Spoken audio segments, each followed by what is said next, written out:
This really matters, like our children and our grandchildren's ability to eat in a crisis in the future is going to come down to whether we've looked after our landscapes properly.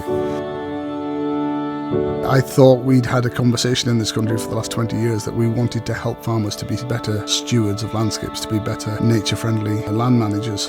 And I thought that the quite modest cost of that in the big scheme of things was something that we as a society were willing to step up and pay for. And now I'm going to bed at night worrying that we're not.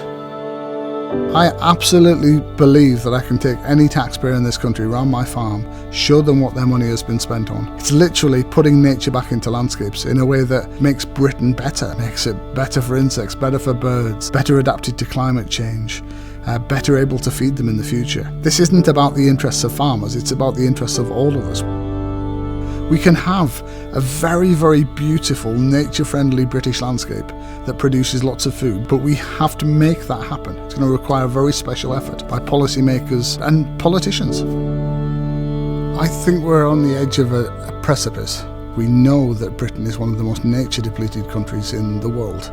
We know what will happen if government doesn't fund nature-friendly farming. I personally have been around the world and seen lots of places where that's been experimented with. Every single place that I've been to where they've done that, it has been an ecological disaster. And there's a lot of political talk and blather about how we care for nature, how we're going to look after it in this country. 70% of the land mass, we are not going to restore nature if we're not doing that on farmland. Just that black and white.